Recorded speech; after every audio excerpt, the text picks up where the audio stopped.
বাসি কাজ তো মাই সব সকালবেলা কমপ্লিট করে রেখে যায়, আর আমি সকাল সকাল ঘুম থেকে উঠেই আগে চলে এসেছি। কিছু বাসন ছিল সেগুলোকে আর কি মেজে নিচ্ছিলাম। তো হ্যালো সবাইকে, আমি সঞ্চিতা চলে এসেছি আবারও একটা মিনি ব্লগ তোমাদের সাথে শেয়ার করতে।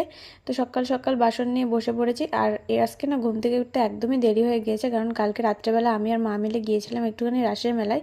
সেখান থেকে বাড়ি এসেছিলাম প্রায় 12:30টার সময়। আর তারপরে ঘুম থেকে উঠতে আর কি দেরি হয়ে যায়।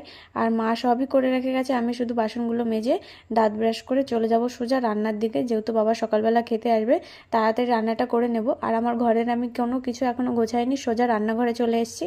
রান্নাটা করে নিয়ে তারপরে আর কি ঘরটা গুছিয়ে নেব।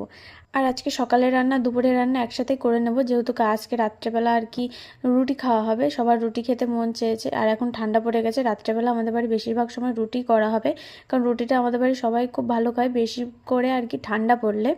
আর সবাই আশা করি রুটিটা ভালো খায় ঠান্ডা পড়লে। আর এদিকে আমি আজকে রান্না করব লাউ দিয়ে মাছ দিয়ে। আর লাউয়ের খোসা আমি একদমই ফেলবো না, কারণ লাউয়ের খোসা ভাজা খেতে আমার অনেক ভালো লাগে। আর এদিকে আমার রান্নাও কমপ্লিট হয়ে গেছে। রান্নার কোনো ভিডিও ক্লিপ আমি নিইনি, রান্নার সময় ভিডিও আমি কখনোই করি না। আর এদিকে বাবাকে খেতে দিয়ে দিয়েছে, আর জিমি দেখো ওখানে বসে বসে কী করছিল। তারপরে এতটা রোদ্দুর উঠেছে, আজকে জ্বালানি মেলতেও দেরি হয়ে গিয়েছিলো, প্রায় 10টা সাড়ে 10টার সময় আমি জ্বালানি মেলেছিলাম। আর জ্বালানিগুলো সুন্দর করে তাঁবুর পরে প্রত্যেক দিনের মতো আমি জ্বালানিগুলো মেরে দিচ্ছিলাম, তাহলে তাড়াতাড়ি আর কি শুকিয়ে যাবে। যা রোদ্দুরের তাপ, আশা করি তাড়াতাড়ি শুকিয়ে যাবে। সেরকম একটা ভিজেও নেই জ্বালানিগুলো। তোমরা হয়তো ভাবতে পারো যে আমি এত কাজের মাঝে ভিডিও করি, অথচ কেন রান্নার সময় ভিডিও করি না।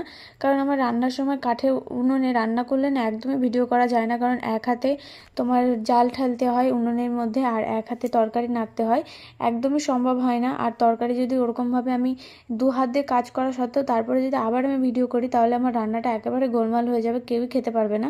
যার জন্য আমি আর কি রান্নার সময় কোনো ভিডিও করি না। আর এদিকে তারপরে আমি চলে আসলাম ঘরে এসে সুন্দর